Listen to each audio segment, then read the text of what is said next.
Bonjour à toutes et à tous, vous écoutez Cinécast. Salut Thibaut. Salut Guillaume. Cinécast, c'est le podcast qui chaque semaine vous recommande des films à voir au cinéma, en streaming ou VOD. Aujourd'hui, on vous parle d'un film qui sort au cinéma le 11 juin en Belgique et en France. Ça s'appelle Life of Chuck, un film de Mike Flanagan. On en a beaucoup parlé de Mike Flanagan. Tu l'aimes bien, Mike Flanagan, c'est un ami, on va dire ça comme ça, dans le sens où il réalise beaucoup de films de genre, des séries de genre aussi sur Netflix, c'est un peu là qu'il a fait ses armes, et il aime bien Stephen King, hein, et on va revenir là-dessus dans cette critique-ci, puisqu'il s'agit de l'adaptation d'une nouvelle, de Stephen King, If It Bleeds, hein, qui était Tout à sortie en fait. 2020 Oui, oui, c'est et sorti au tout début du Covid, genre en mars-avril, quelque chose comme ça. Et c'est marrant parce que le film fait bizarrement, alors que c'est pas lié, pas mal écho à ça. Mais voilà, on en parlera après. on en parlera après tout à fait, avec au casting Tom Hiddleston, Mark Hamill, Chiwetel Ejiofor, donc un beau casting, on peut le dire. Alors de quoi ça parle ce Life of Chuck? Ben, c'est un peu bizarre de raconter ce film parce que vous allez vite le comprendre, c'est un peu complexe, mais en même temps c'est simple. C'est la vie extraordinaire d'un homme ordinaire racontée en 3 chapitres. On peut Voilà, s'arrêter là, c'est vraiment ça le on va film. s'arrêter là et je propose qu'on regarde ou on écoute un extrait de la bande annonce.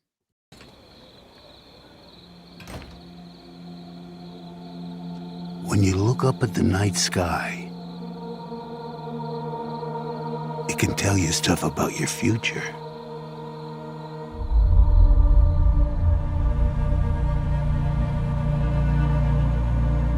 It won't lie to you. It's pure that way.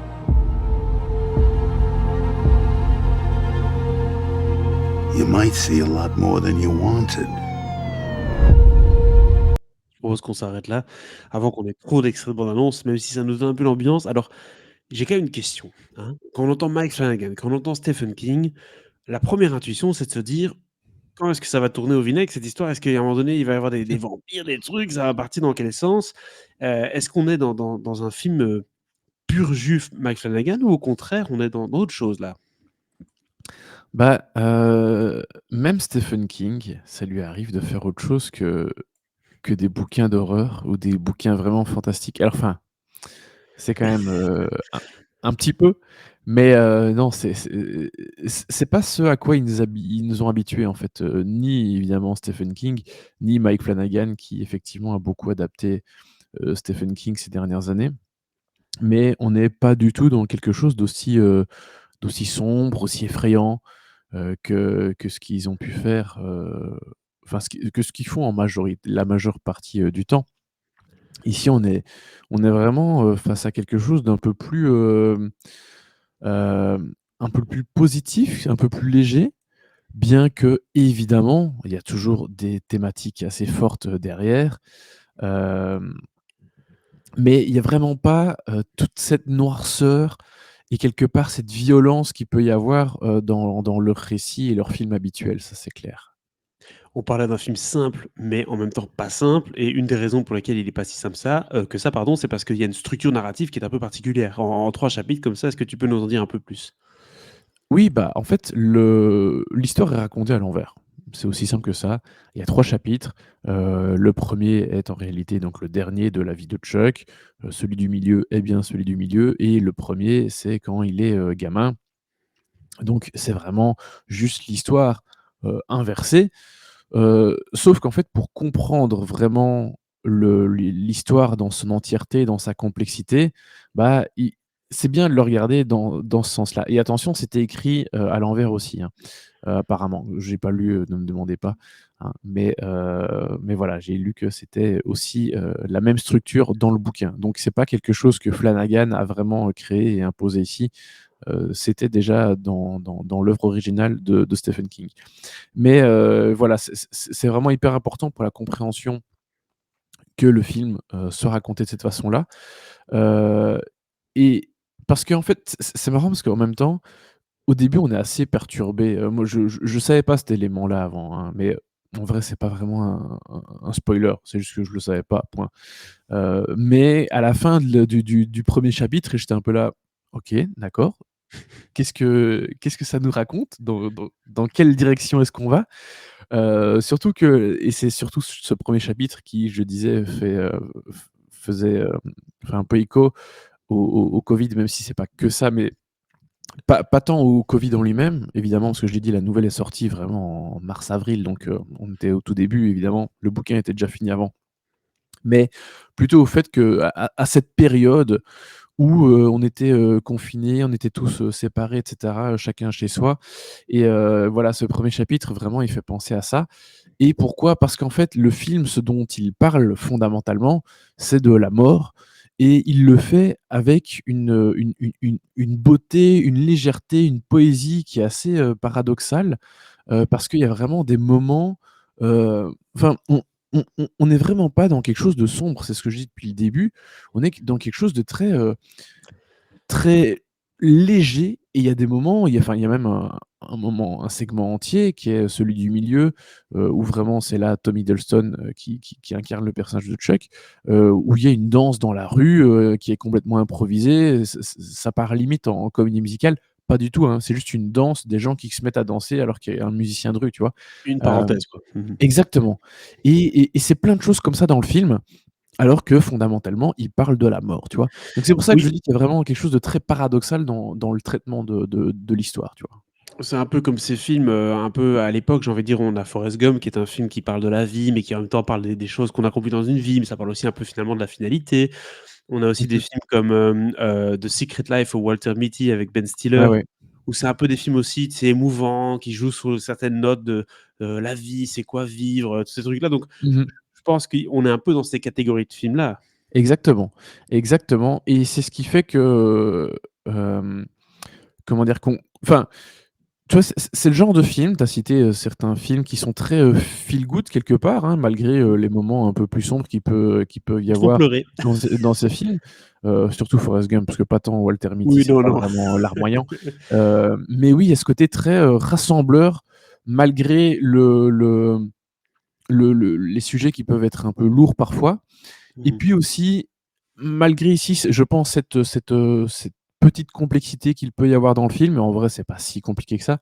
Mais je pense que c'est vraiment un film qui rentre complètement dans cette même catégorie que tu as cité. C'est un très bon exemple, les Forrest Gump et cetera, parce que vraiment je pense que c'est un film très rassembleur, heu, pardon, très universel aussi quelque part, parce que voilà, à nouveau, ce sont des thématiques qui touchent, tout le monde et qu'on peut tous comprendre et en plus, ce côté, chapitré aussi, peut faire en sorte parce que dans le premier chapitre, il y a quelque chose un peu plus de l'ordre du cinéma de genre et des thématiques du cinéma de genre, moins Mmh. dans le segment du milieu, enfin, voire pas du tout et ça revient un peu à la fin, mais voilà, on n'est pas dans du cinéma de genre pur jus, on n'est pas dans du film musical pur jus. Il y a vraiment tous ces éléments un peu rassembleurs où chacun peut y trouver son compte, d'une façon ou d'une autre et voilà, ça, c'est le genre de choses qui font évidemment très, très plaisir dans un film comme celui-là, tu vois? Alors, on a parlé du récit en 3 parties, on a parlé du fait que le film est plus coloré et qu'il y a une note d'espoir qui change un peu par rapport à la filmographie de Mike Flanagan pour l'instant. Mais voilà, on a parlé du traitement de la mort, on a parlé aussi des petites parenthèses que tu expliques dans le film. Parlons du casting, hein, tu l'as dit, Tom Hiddleston, mais il y a pas que lui, puisqu'il y a Tom Hiddleston plus vieux, il y a aussi des gens plus jeunes qui jouent Chuck, donc il y a vraiment tout un casting d'ensemble, hein. Bah, en fait, Tom Hiddleston, il est là dans un des 3 segments et c'est Ouais. tout. Alors non, on le voit un petit peu dans le premier de façon, enfin, il y a des photos de lui qui apparaissent, par-ci par-là. Mais globalement, lui, il n'est là que dans ce deuxième segment qui est, un segment où il va y avoir une danse dans la rue parce qu'il y a une musicienne, en l'occurrence, une batteuse, qui va jouer, et son personnage de Chuck va se mettre à danser, et qui est vraiment une magnifique séquence.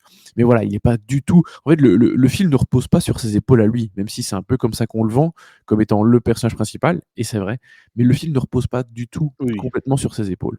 Hem Mais avec lui, on a Annelise Basso qui va incarner, la jeune femme avec qui il va danser et on a aussi, The Pocket Queen qui est cette batteuse, c'est son nom d'artiste parce qu'elle est vraiment batteuse, hein. C'est difficile d'aller prendre des gens qui sont pas musiciens pour jouer des musiciens dans des films. Évidemment. Surtout qu'il y a quelque chose de très improvisé et tout, donc c'est vraiment une super séquence. Mais voilà, les 3 vraiment, ils tiennent magnifiquement bien ce deuxième segment.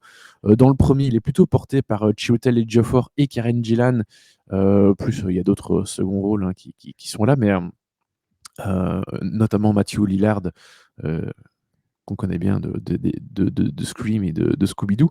Mais voilà, Chiwetel Ejiofor et Karen Gillan, ils sont vraiment fantastiques aussi dans un segment qui, je pense, va peut-être potentiellement parler à le plus de monde. Et aussi Benjamin Pajak qui incarne Chuck gamin, et ainsi que Mark Hamill qui incarne son grand-père. Parce qu'il y a aussi quelque chose beaucoup de, de, de l'héritage, de la famille qui est très important dans ce film, et qui sont donc les personnages principaux du troisième segment, qui est donc celui de la jeunesse de Chuck et qui est évidemment, je l'ai dit, primordial, voire essentiel à la compréhension du film. Et voilà, Mark Hamill, il m'a vraiment étonné parce qu'il est méconnaissable quelque part, pas dans le sens où on le reconnaît pas directement, tu vois, même si voilà, il est un peu plus grimé, donc ça peut ne pas sauter aux yeux, mais voilà, il nous a pas habitués à ce genre de choses, tu vois, plutôt méconnaissable dans ce sens-là. Disons que Et ça fait longtemps qu'on le voit à des conventions Star Wars et là, en un coup, on le voit dans un film, c'est pas mal, c'est exactement, c'est vrai. Et voilà, Benjamin Pajak, il a pas fait grand chose jusqu'à présent, mais il est vraiment génial dans ce film. Donc voilà, on a un casting hyper solide avec tous des comédiens qui se transcendent et qui nous montrent un autre visage aussi. Donc ça fait aussi très très plaisir de voir ce genre de choses dans un film choral où voilà, tout un film ne repose pas sur les épaules d'un seul comédien, même si c'est comme ça que le film est un petit peu vendu. et si je me trompe pas, il y a aussi, Nick Offerman en narrateur du film, c'est ça? Oui, exactement, on entend la voix de Nick Offerman qui nous raconte un peu ce qui se passe. On ne le voit pas, mais Nick Sa voix Offerman suffit, hein. a une voix très, très belle, reconnaissable assez facilement et qui est toujours très agréable à écouter. Donc voilà, c'est aussi un joli ajout dans ce casting, Nick Eh Offerman. bah, dis donc, j'ai l'impression que notre ami Mike Flanagan qui, franchement, s'est déjà fait un bon trou, hein, dans le monde du showbiz, clairement ces dernières années, continue et monte un step en plus avec ce Life Mmh. of Chuck et clairement fait partie des réalisateurs qui comptent, hein, à partir de Ah bah, maintenant. complètement et vraiment, dans les personnes qui adaptent Stephen King, il y a, Mick Garris, qui a fait tous ces films un peu, B, que Stephen King aime bien parce qu'ils sont très, très fidèles à son œuvre. Mais vraiment, je pense que dans le et donc là, on était plutôt dans les années 80, et 90 mais là, je pense qu'au XXIe siècle, c'est clairement, Mike Flanagan, la personne qui a le mieux adapté, Stephen King et quelque part, ce film rejoint un petit peu les films de King, tu vois? Plus, bah, Les Évadés, les films qui sont pas, genre pur jus, tu vois? Stand by Me qui est pas du tout, Mmh. un film de genre, mais voilà, on est un peu plus dans cet ordre-là, bien qu'ici, il y ait un petit peu de genre, bien sûr, mais voilà, on est dans une autre veine de Stephen King, hein. Faut pas y aller comme, faut pas vous attendre à des couteaux, qui tuent Ah non, plein de clairement gens, pas. des trucs comme ça, quoi. D'ailleurs, c'est surprenant de voir que c'est Stephen King qui fait ça. Enfin, quand on voit le nom apparaître sur l'écran, on est un peu là: Ouais. «Hein? Ça s'appelle ce genre de film de de Stephen King?»